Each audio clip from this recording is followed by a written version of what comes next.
My son's new mother-in-law lifted her glass and called me a mistake in a suit in front of the entire room. Evan pushed back his chair, looked at his bride, and calmly ended the wedding on the spot. But I didn't know then that what he revealed the next day would tear their perfect family apart forever. Before I go on, if you're here, listening to an old man sort through the knots of his life, thank you. If you'd like to stay with me a little longer, feel free to subscribe and tell me where you're listening from. Every story I share carries a piece of my years, and it means more than you know to have someone sitting with me as I tell it. You reach an age where peace becomes your closest companion. Mine lived in the small routines of my mornings. Boiling water for tea, cracking open the blinds just enough for the sun to touch the living room floor, and listening to the old wall clock tick like it was keeping time only for me. That was my life, before everything changed. My name is Harold Benton, and whatever else I've been in this world, I've always been a father first. My son, Evan, is the one thing I did right. I raised him mostly on my own after his mother moved across the country. I never blamed her. Life wears people thin. Some hold their shape, others unravel quietly. I just made sure Evan never felt the tear. He grew into a man I admired, steady hands, a quiet laugh, and a heart that forgave too easily. He probably learned that from watching me. We lived simple. Sunday breakfasts, evening walks, fixing the porch together one crooked board at a time. Nothing fancy. Just the kind of days that fill a life without you realizing it. When Evan met Chelsea, he glowed in a way only young men in love can.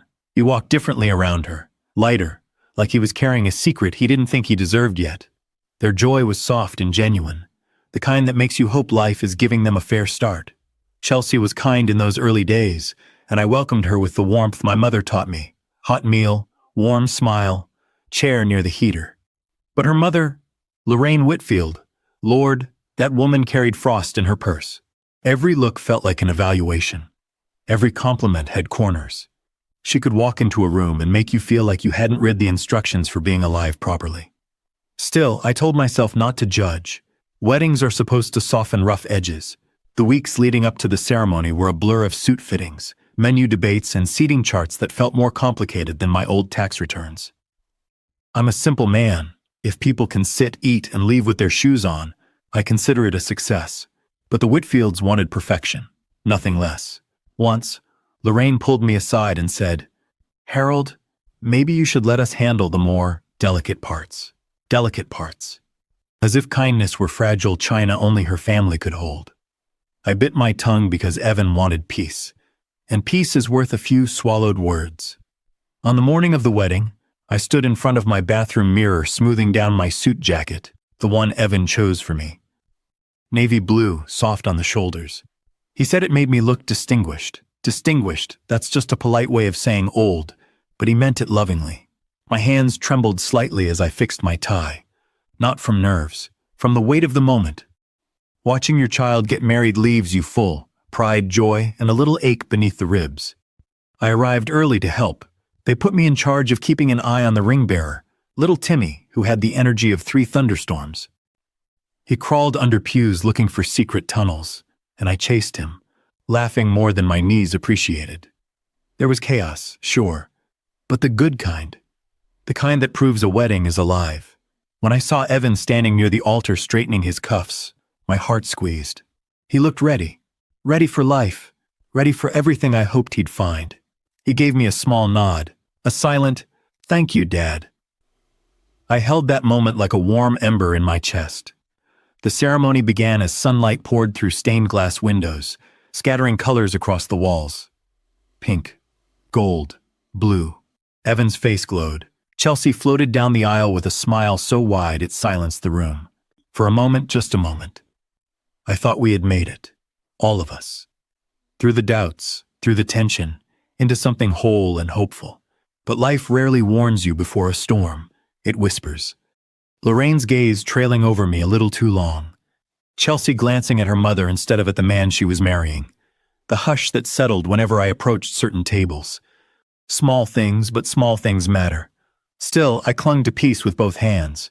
After the ceremony, I stepped outside for a breath of fresh air. The breeze brushed past me like an old friend. I leaned against a railing and let the warmth settle into my bones. I didn't know it then, But that was the last real peace I'd feel for a long time, because the storm, sequins, perfume, and a smile that never reached her eyes, was already walking toward me. And that peace was about to end. The reception hall glowed when I walked in. Warm lights, soft jazz, laughter floating through the air like it had nowhere else to be. It was the kind of room where you hoped memories would stay gentle. I found my seat at a round table near the front, not too close to the couple, not too far, just right for an old man who didn't want to be in the way. I smoothed the tablecloth with the palm of my hand, letting myself believe maybe the hardest part of the day had passed. Evan and Chelsea moved from table to table, hand in hand. He looked happy. That honest, unguarded kind of happy a father praised to see on his son's face. Seeing it almost made me forget the uneasy feeling I'd carried for months. Almost. When servers began filling glasses with champagne, movement near the head table caught my eye. Lorraine Whitfield stood up, slowly, deliberately. Her sequin dress shattered the light into sharp flecks that danced across the room, pretty if you didn't know the temper behind it. Guests hushed themselves almost instinctively. She tapped her fork against her glass. Once, twice, a third time. Even the band faded into silence. I straightened my suit jacket, not to impress anyone, but because something inside me braced. Lorraine lifted her glass, smiling the kind of smile that was all surface and no warmth. "I'd like to say a few words," she announced. Chelsea froze beside Evan. His hand tightened ever so slightly around hers. A ripple of unease whispered through the room. "Today," Lorraine began, voice smooth as polished marble, "we celebrate not just a marriage, but the joining of two families." Safe words, soft words, the kind used right before something sharp. Her eyes swept the room and then locked onto me, cold, measuring, unfiltered. "And of course," she continued, "every family has its history, some more respectable than others." A few guests shifted in their seats. Chelsea tried to keep smiling, but her lips quivered. Evan's brow furrowed, small, subtle, but a father notices. I took a careful breath. Lorraine raised her glass a little higher. "And I suppose," she said, her voice brightening like a blade catching light, "that every wedding needs someone to remind us what happens when standards slip." The air tightened. Then she turned fully toward me and delivered the cruelty with a softness so deliberate it almost disguised the impact. "That's not a father up here." A slight pause. "That's a mistake in a suit." Silence didn't fall. It collapsed. The room held its breath. Forks froze halfway to mouths. The flowers on the tables might as well have wilted on the spot. I felt heat climb from my collar to my cheeks. Not anger. Not yet. Just disbelief. Quiet, heavy disbelief. And then, Chelsea laughed. Not a nervous chuckle. Not a shocked gasp. But a real, open laugh shared with her mother like they'd rehearsed it. That laugh cut deeper than Lorraine's words. My hands trembled under the table. I kept them hidden. Pride makes old men do that. Around me, guests stared at their plates, unsure where to rest their eyes. My ex-wife studied her napkin as if it held scripture. My sister's hand reached under the table, squeezing mine once firm, grounding. I sat there, still, breathing through the sting. Part of me wanted to stand, say something, anything, but the words wouldn't come. Humiliation has a way of pressing its thumb against your throat. Lorraine set her glass down with a satisfied little tap. Chelsea leaned into her, whispering, smirking, and something inside me shifted. A small, quiet break, a realization that they never saw me, not as a father, not as family, not as anything worth a second thought. Before I could collect myself from that truth, I saw movement beside the head table. Evan, my son, gentle, steady Evan, pushed back his chair and rose to his feet. He didn't shout, didn't tremble, didn't look away. He simply stood there, shoulders squared, breathing slow.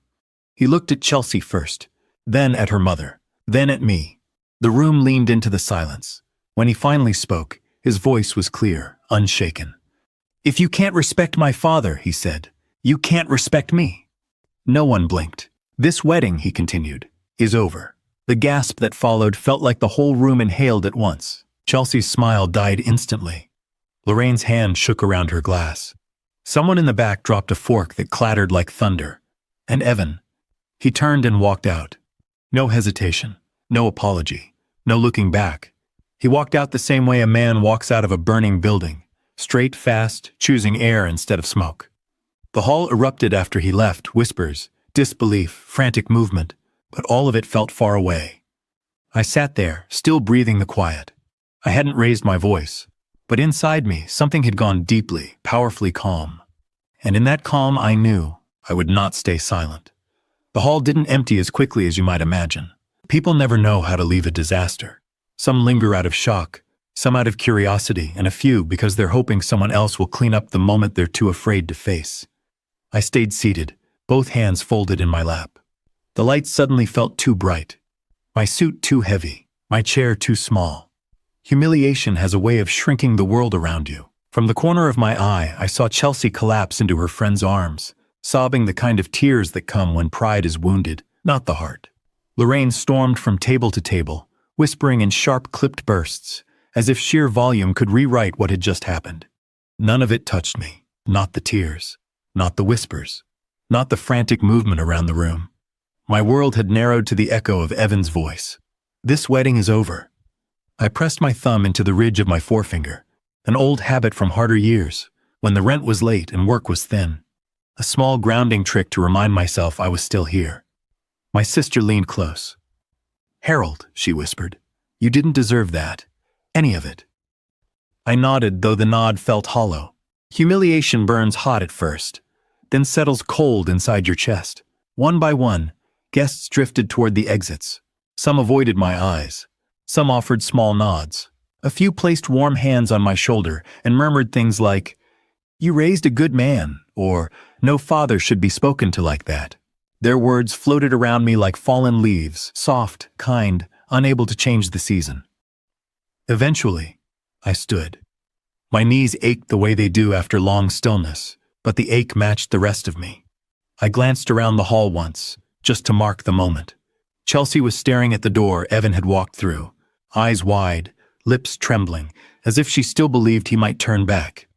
Lorraine paced in circles, phone pressed to her ear, voice rising and cracking in that jagged way pride does when it's cornered.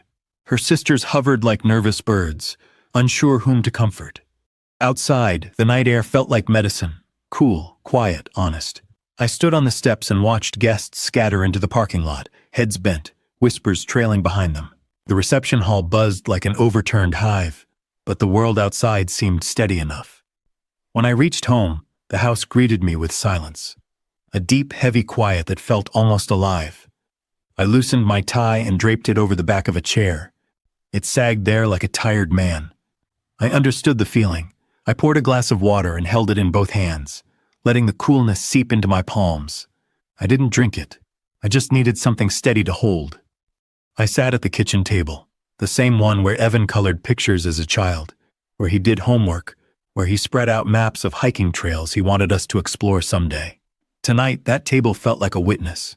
The chair across from me felt painfully empty. Humiliation doesn't shout. It whispers. Maybe you shouldn't have gone. Maybe they're right. Maybe you embarrassed him. Cruel thoughts born in the quietest corners of the mind. But beneath those whispers, something else stirred. A memory. A young Evan, maybe 9, sitting beside me on the porch steps after a boy teased him at school. He didn't cry loudly. Just those silent shoulder shakes kids do when they're trying to be brave. I remember pulling him close and saying, "You don't let anyone tell you your worth, son. Not ever. Not even me."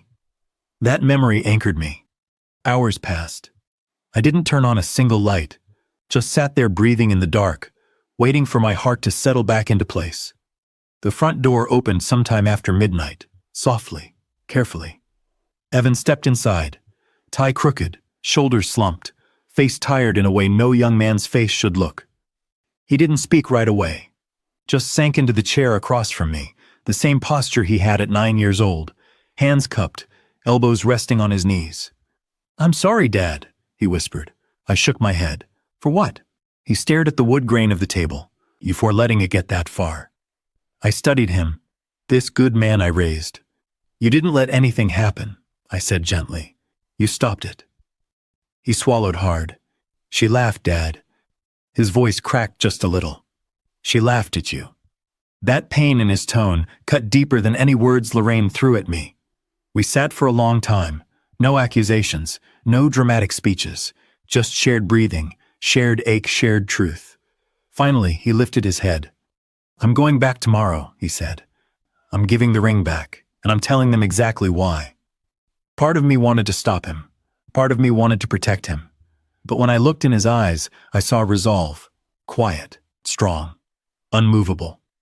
"Then do it," I said softly. "If that's what your heart needs."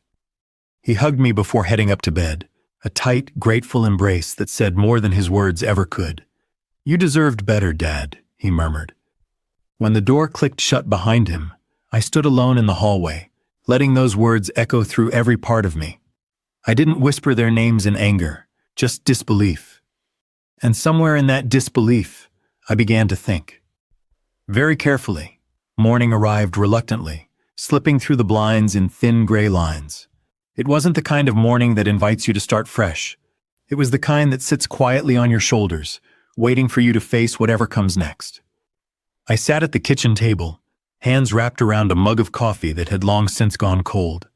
I must have brewed it out of habit. My mind was elsewhere. Evan had already left. He'd stepped out with a quiet determination I'd only seen a handful of times in his life, moments where he'd decided something in his heart, and nothing in the world could move him from it. He was returning the ring, and he was telling the Whitfields exactly why. I let him go without argument. There are crossroads a father can't walk for his son. This was one of them. After the door closed, silence settled over the house, but not the heavy kind from the night before. This silence was sharper, clearer, like the air right before you speak a truth you've carried too long. I glanced at the note. Evan left on the counter. Just 4 words in his rushed handwriting. "I have to do this." I folded it and slipped it into my pocket, letting the creased paper sit close to me. A reminder of the line that had been crossed. Lorraine Whitfield had humiliated me publicly, but the humiliation itself wasn't what made me certain I needed to act. It was Chelsea's laughter, a laugh that confirmed something I had tried, foolishly, to ignore. If they could laugh at my pain, they could never love my son the way he deserved. A man can live without admiration, but to live without respect, that carves splinters into the soul. I leaned back, letting the events of the night settle into place like puzzle pieces that had been scattered too long. I wasn't planning revenge born of bitterness. Not anger. Not spite.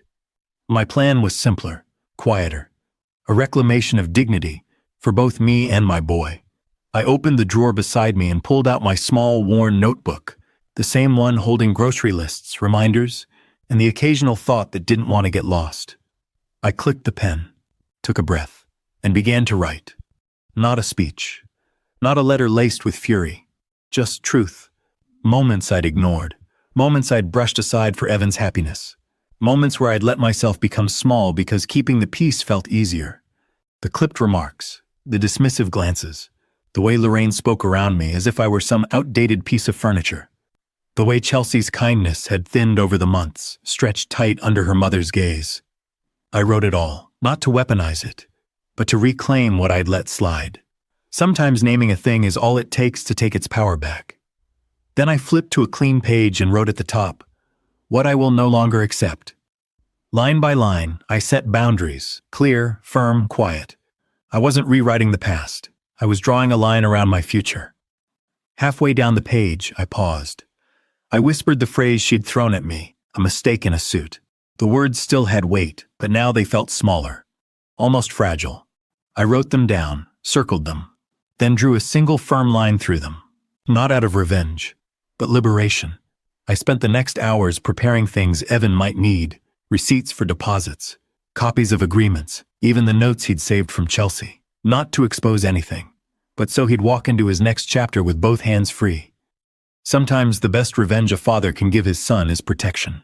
Quiet, steady, unconditional. By afternoon, the house was spotless from nervous cleaning. Counters gleamed, laundry folded. The porch swept twice, still no word from Evan. I walked to the living room window, watching the trees bend in the wind. Their branches leaned but didn't break. There was comfort in that. Then my phone buzzed, a message from Evan. "It's done. Coming home." My hand tightened around the phone, not with fear, but with the knowledge that whatever happened in that house would shape everything that came next. I returned to my desk, reopened my notebook, and wrote one final line. Now we let truth do its work. Because for men like me, Revenge isn't fireworks. It isn't noise. It isn't spectacle. Revenge is patience. Revenge is clarity.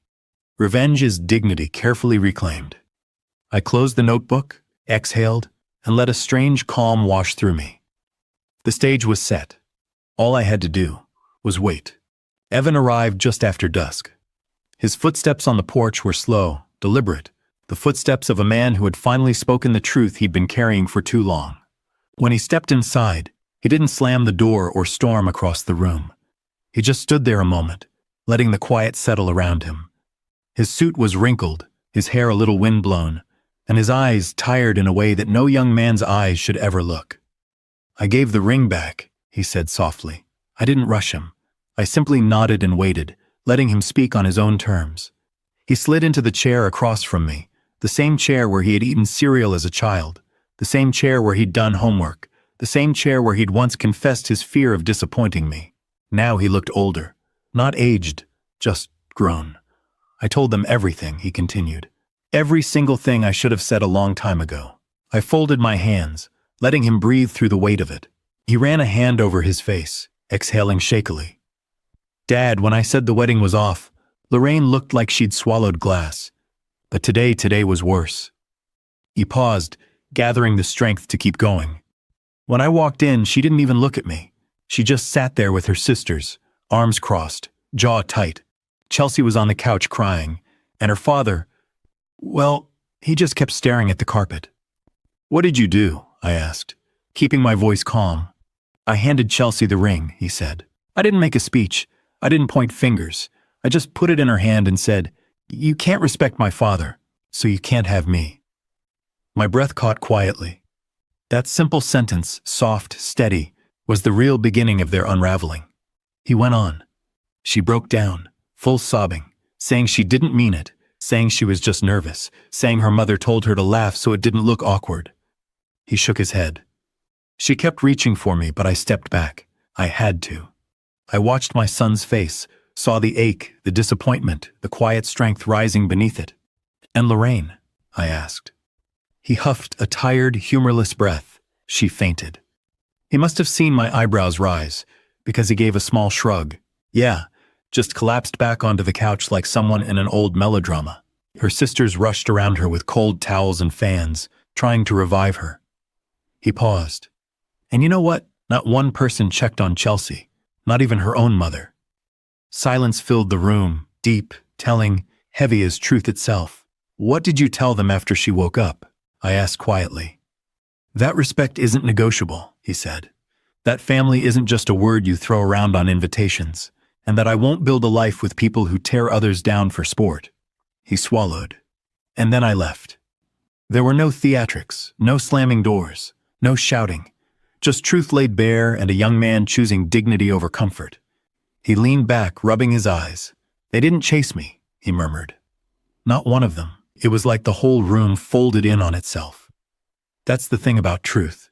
Sometimes it destroys a house from the inside, not with flames, but with silence. I stood, walked to his side, and placed a hand on his shoulder. He didn't speak, just leaned into the touch, the way he used to when he was small. "You did right," I whispered. "You did right by me and by yourself." We sat there a long moment, father and son, letting the weight of the day settle. Later that night, while Evan showered upstairs, my phone buzzed. Messages from people who had been at the wedding, small fragments of gossip and shock. "Lorraine's sisters are fighting. Chelsea's father left the house. They're blaming each other." I didn't reply, not to any of it. Because revenge isn't about celebrating someone else's downfall. It's about reclaiming something quietly stolen. I stepped out to the porch, cool air brushing over me, night humming low and steady. The sky was clear, stars faint but present. I breathed deep. Let the air settle in my chest. Let the truth settle in my bones.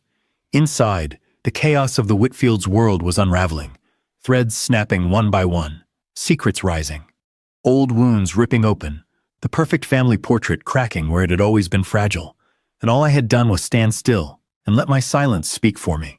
For the first time in a long while, I felt something loosen inside me, a knot untying, a weight lifting. Sometimes revenge doesn't look like victory.